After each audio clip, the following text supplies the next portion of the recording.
Welcome back to the TM Podcast.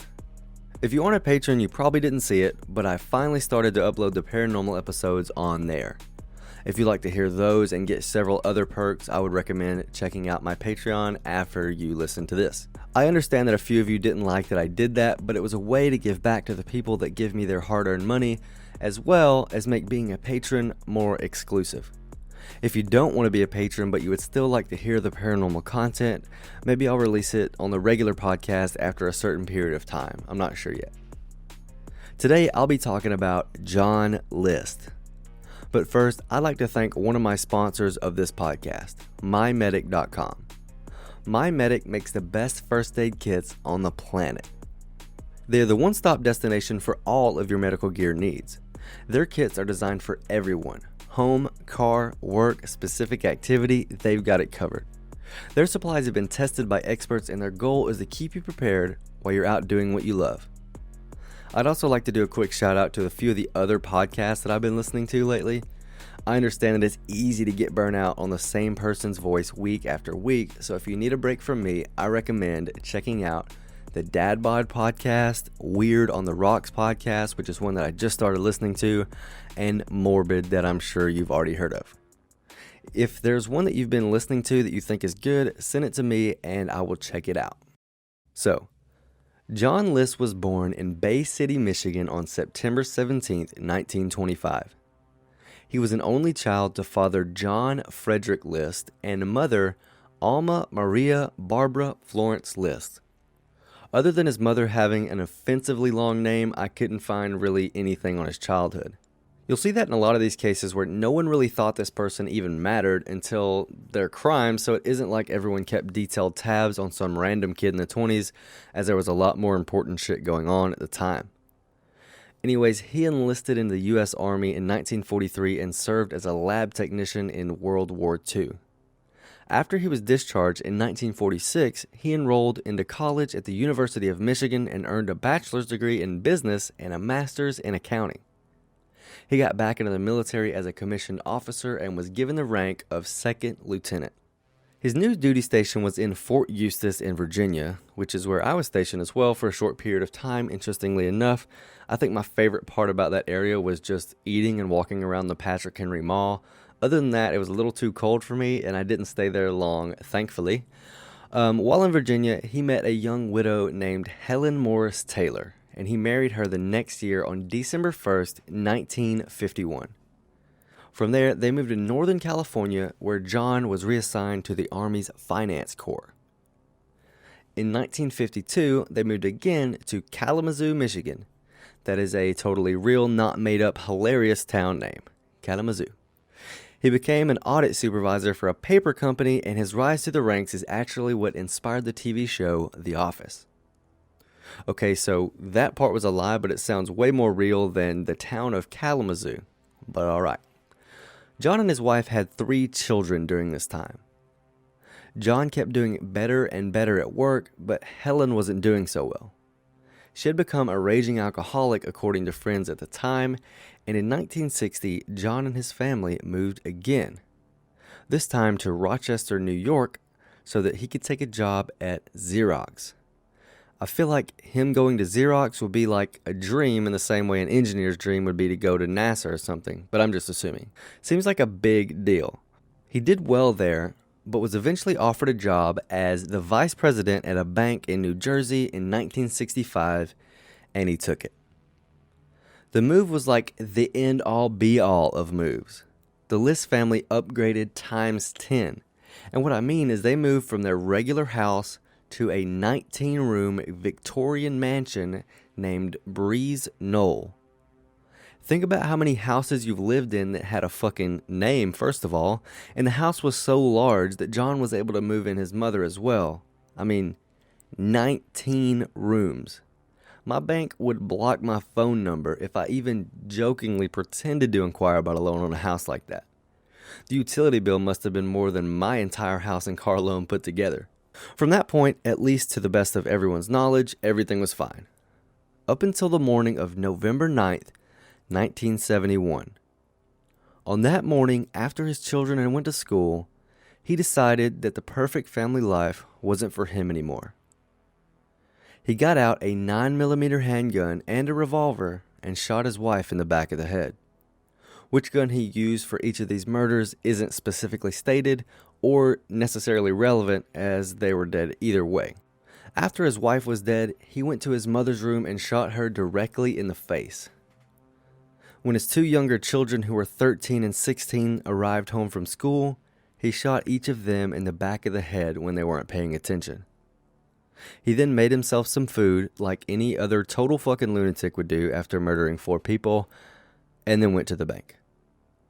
When he got there, he closed out his and his mother's accounts and withdrew all of the money. He then drove to his 15-year-old son's soccer game. He watched the entire game and then drove his son home. As soon as they got into the house, John shot him several times, killing him as well. So now, his wife, kids, and mother all lay dead in his home, and he decided that he would pile them all up in the ballroom on some sleeping bags. For whatever reason, he left his mother in her own room and then put on some gospel music. Before he left, he carefully cut his face out of all of the family photos and wrote letters to the school, mail, and delivery services saying that they were going out of town and to stop all services. He then took off without anyone having any clue as to what had just happened. It would be an entire month before anyone even realized that something wasn't right. Neighbors had noticed that all of the lights in the mansion were left on, but no one seemed to be inside.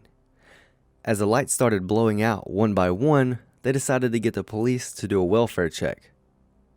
When police arrived, they found the family piled up and immediately launched a nationwide manhunt. They found John's car at JFK Airport, but there was no evidence that he had gotten onto any plane to go anywhere. The only thing that they really had was a note that John had left saying that he had seen so much evil in the world that he couldn't bear to let his family exist in it anymore. He had to set their souls free. Yeah. Alright. And the case went cold from there. 9 months later, the enormous 19-room mansion burned to the ground, and that arson investigation was actually never solved. It looked like John List had disappeared forever, escaping the law and any repercussions for murdering his entire family. In 1989, there was a new show that had been out for almost a year, with the goal of helping the FBI bring wanted criminals to justice. If you love true crime, this might be the show that sparked your interest. It was America's Most Wanted. In one of the episodes of the first season, they ran a bit about John List to include an age-progressed picture of him. Less than 2 weeks after the episode aired, police started getting tips that there was a man who looked almost exactly like the photo, but his name was Bob Clark, and he lived in Virginia. Police checked the lead out, and when they arrested Mr. Robert Clark, he was very confused and had no idea what they were talking about. He couldn't be John List. He was Robert Clark, a married man. But as it turns out, it was actually the infamous John List. When his fingerprint evidence matched up with his military records, he finally confessed in February of 1990. 18 years of searching and a TV show solved the mystery in 2 weeks. It was discovered that the bank that he worked for actually closed down, and instead of telling his family, he would pretend to go to work every day. He would just go to the train station and read the paper until it was time to go home. As smart as he allegedly was, it seems like the most ridiculous part of all of it. I get being embarrassed about losing your job, but talk about it. Maybe don't kill your family about it. Why not look for another job in the paper while you're just hanging out? It also came out that his wife had syphilis and didn't tell him until 1969 after the birth of their children, and by that time, she was just an uncontrollable alcoholic recluse. In his mind, he saw that killing his family was a way to send them to heaven and make sure that they were safe, because that makes total sense. After he killed them, he took a trip to Michigan and then to Colorado via train. He got an accounting job there under his fake name that turned out to be the name of one of his classmates from college. He ran a carpool for shut-in church members as well and met a woman named Dolores Miller. They got married and moved to Virginia, where he continued using his fake name and got another accounting job before he was caught. So he tried to plead that his mental state at the time, coupled with PTSD from the military, is why he should not be held accountable for all of his crimes. The judge responded with, quote, "John List is without remorse and without honor. After 18 years, 5 months, and 22 days, it is now time for the voice of Helen, Alma, Patricia, Frederick, and John F. to rise from the grave," and then sentenced him to 5 consecutive life sentences. He tried several times to appeal his conviction, but it was overturned. He was asked at some point why he didn't just commit suicide when he killed them, and this idiot said that he thought if he killed himself, he wouldn't get to go to heaven and be reunited with his family someday. As if murdering your entire family was fine, but killing yourself was where your God would draw the line and be like, nah, you can't come in, that's the rules. Anyways, that goes to show you that even smart people can be very, very stupid. John List died from pneumonia at the age of 82, which I'm hoping made that a slow and painful process. You can find the episode of America's Most Wanted on YouTube, as well as a Forensic Files episode from the 90s, I believe. Can you imagine being the wife, meeting and falling in love with someone and starting your life, and then all of a sudden he turns out to be one of the FBI's most wanted for almost 20 years? It's scary how well people can hide shit like that, and I feel like maybe I'm going to go interrogate my girlfriend after this because she might be the Zodiac Killer. Who knows? Also, kudos to the artist that did the age progression thing because it looked just like him. He even guessed the exact type of glasses that he would be wearing and was right. So what do you think? Do you know an accounting employee that may actually be on the FBI's most wanted list? Let me know on any of the social accounts for the podcast. Don't forget to like, subscribe, or follow the podcast on whatever you're listening on, or just reach out to me. You can contact me directly at tmpodcast19@gmail.com.